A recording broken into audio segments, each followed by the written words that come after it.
Ya, terima kasih Anda masih bergabung bersama kami di Market Review. Pemirsa, beberapa data sudah kami siapkan, di antaranya adalah mengenai volume impor garam di 2 tahun terakhir dalam satuan juta ton. Di tahun 2019 ada di 2,59 juta ton. Kemudian di tahun 2020 angkanya meningkat menjadi 2,61 juta ton. Dan di tahun 2021 angkanya ada di 3,1 juta ton. Ini kami coba kemudian kumpulkan datanya dari beberapa sumber. Kemudian secara nilai impor garam Indonesia selama 2 tahun terakhir di tahun 2019 sebanyak 90,65 juta US dollar. Sementara di tahun 2020 sebanyak 94,55 juta US dollar. Dan data berikutnya adalah mengenai upaya untuk mengurangi impor garam. Di antaranya adalah perbaikan produksi dalam negeri, kemudian ada integrasi ladang garam dan pembangunan gudang garam yang baru begitu. Kemudian revitalisasi gudang garam lama dan penerapan sistem resi. Dan saya kemudian akan lanjutkan perbincangan bersama Pak Adi S. Lukman. Pak Adi, seperti yang tadi disampaikan, sebetulnya upaya-upaya pendampingan dan juga teknologi-teknologi yang diberikan lah, ataupun mungkin diperbantukan dari pemerintah kepada petani garam domestik, apakah itu kemudian masih kurang sehingga pada akhirnya teman-teman industri masih menyimpulkan bahwa garam-garam domestik kualitasnya masih belum mumpuni, sehingga yang diserap hanya 10% saja. Baik, jadi kalau kita lihat pemerintah telah berupaya ya, antara lain ekstensifikasi dan intensifikasi. Ekstensifikasi, pemerintah mendorong pelaku usaha untuk investasi penambahan pembukaan ladang garam baru ya di NTT, di Nagakeo, di Kupang dan lain sebagainya. Nah, ini sudah bertahun-tahun sudah didorong. Pada waktu itu memang bertahun-tahun terjadi masalah sengketa lahan dan lain sebagainya, sehingga banyak pelaku usaha yang mundur karena masalah itu. Nah, kemudian Kemenko Marves sudah turun tangan dan sudah diberikan bantuan. Akhirnya beberapa industri sudah mulai melakukan investasi sejak kira-kira 2 tahun lalu, dan tahun ini diperkirakan sebagian sudah mulai produksi. Namun demikian, terjadi permasalahan lain seperti mahalnya biaya logistik, karena infrastrukturnya jauh mahal, logistiknya mahal, karena industri makanan minuman kebanyakan ada di Pulau Jawa, harus ditransport ke Pulau Jawa, dan kemudian terjadi biaya yang sangat mahal. PT Garam misalnya mencontohkan, untuk produksi PT Garam di Kupang itu biaya logistiknya sekitar Rp600. Sedangkan harga garamnya sendiri sekitar Rp400-Rp500. Nah, ini yang terjadi fakta di lapangan. Nah, selain itu, pemerintah juga di daerah-daerah Jawa, terutama di Madura, pemerintah sudah melakukan intervensi teknologi dengan geomembran, dengan berbagai teknologi ini. Nah, namun demikian terus terang harus diakui bahwa masih belum memadai, ya, belum memadai karena belum massal seperti itu. Nah, ini yang harus terus diintensifkan. Menurut saya kita harus lihat teknologi yang tepat. Salah satunya adalah yang dilakukan di banyak negara itu melakukan proses penggaraman di ladang garam, ya. Jadi garam di atas garam atau sistem Portugis, ya. Dan sedangkan saat ini banyak petani kita yang melakukan pembuatan garam itu di atas tanah, di tanah liat, ya, seperti itu. Nah, ini yang menyebabkan mutu tidak sesuai atau rendah, ya.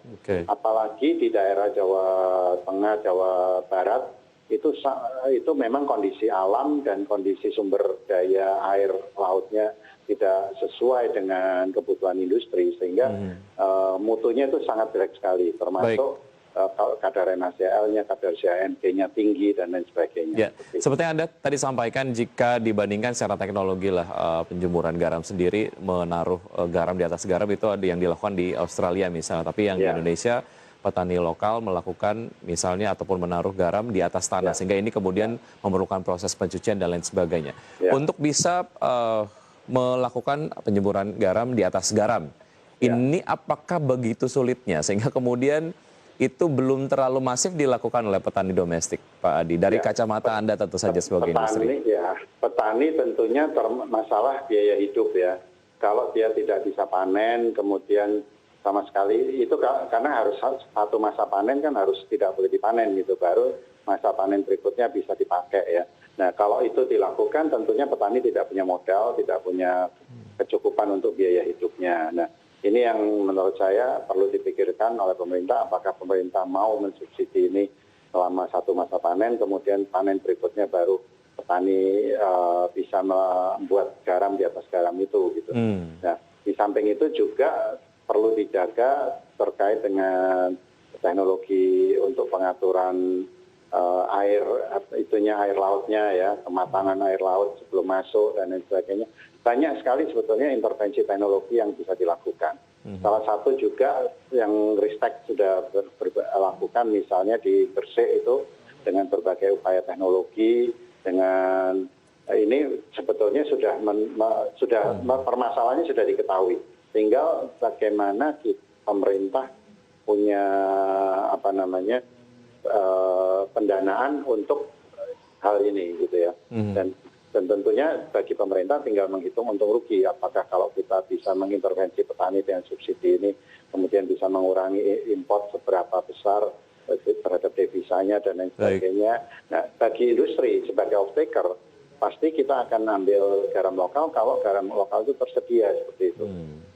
Oke, ya Pak Adi, mengenai iklim juga ini tentu saja menjadi satu hal yang nampaknya menjadi kendala lah untuk menghasilkan sebuah produk garam yang sesuai dengan spesifikasi lah yang diinginkan oleh teman-teman industri.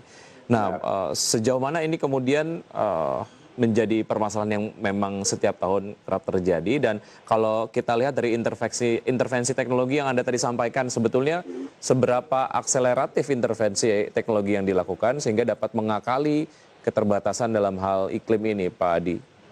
Iklim memang termasuk paling sulit. Kita pernah punya pengalaman kalau tidak salah tahun 2012 atau 2014. Produksi kita itu hanya 130.000 ton. Sangat minim sekali karena pada waktu itu hujan terus-menerus sehingga petani tidak bisa membuat garam ya. Ini faktor alam sangat sulit dilawan ya. Kecuali kita mau investasi dengan menutup lahan garam itu dengan atap dan lain sebagainya, itu tentunya sangat mahal dan tidak visible kalau menurut saya ya. Nah, intervensi teknologi maksud saya adalah untuk meningkatkan mutu. Jadi dengan asumsi cuaca normal, intervensi teknologi untuk meningkatkan mutu ini mudah-mudahan bisa mengurangi kebutuhan industri dari garam impor seperti itu ya. Baik. Ya. Dan tentunya juga untuk memberikan nilai harga yang lebih memadai kalau mutu itu bisa dipenuhi gitu. Nah, petani ujung-ujungnya petani akan mendapatkan harga garam yang lebih layak sehingga bisa berproduksi dengan normal. Baik. Beberapa waktu yang lalu saya membaca artikel mengenai pernyataan dari mantan Menteri KKP Susi Pujiastuti menyatakan sebetulnya kalau kita impor 1,5 juta ton saja itu cukup, tidak kemudian perlu 3 juta tonan begitu. Dan saya yakin untuk dapat menyampaikan hal tersebut, Bu Susi sudah kemudian melihat berbagai macam indikator lah. Nah, bagaimana Anda melihat pernyataan ini, Pak Adi? Kalau saya fakta di lapangan sampai saat ini dalam berbagai pertemuan saya sampaikan industri makan minuman akan beli garam kalau memenuhi mutu dan parameternya dan tunjukkan di mana. Kami sudah sampaikan ternyata sampai saat ini tidak bisa menunjukkan itu di mana gitu ya. Nah, Kementerian Perindustrian sudah membuat MOU dengan memfasilitasi MOU antara industri pengolah garam dengan petani untuk menyerap tahun lalu itu sekitar 1,2 juta ton ya. Kemudian tahun berikutnya ditingkatkan menjadi 1,5 juta ton. Sebenarnya ini pemerintah sudah melakukan ini. Nah, kalau kita lihat data tahun lalu produksi dalam negeri itu hanya 1,5 juta ton. Sedangkan kebutuhan industri alkali saja itu kebutuhannya sekitar 2,3 sampai 2,4 juta ton. Belum untuk konsumsi langsung masyarakat Indonesia, kebutuhannya itu sekitar 1,2 sampai 1,3 juta ton. Menurut saya produksi 1,5 juta ton kalau dipakai untuk konsumsi dalam negeri sekitar 1,2 1,3 itu sisanya hanya sedikit. Nah, dengan Undang-Undang Cipta Kerja PP 28 ini kan sebetulnya perindustrian punya kewenangan untuk menentukan neraca komoditas. Salah satunya adalah bagaimana menghitung kebutuhan, kemudian produksi, dan menentukan berapa yang harus diimpor. Sebetulnya dengan neraca komoditas itu sudah sangat transparan dan tidak perlu diperdebatkan lagi. Jadi jangan sampai kita memperdebatkan tanpa data dan angka yang tunggal seperti itu ya. Baik. Semua harus sepakat di dalam neraca komoditas itu. Ya, saya ralat sedikit mengenai volume impor garam yang direkomendasikan oleh mantan Menteri KKP adalah 1,7 juta ton, bukan 1,5 juta ton. Ya. Baik, kita akan lanjutkan usaha jeda berikut ini. Pak Adi dan juga pemirsa tetap di Market Review. Usaha jeda kami akan segera kembali.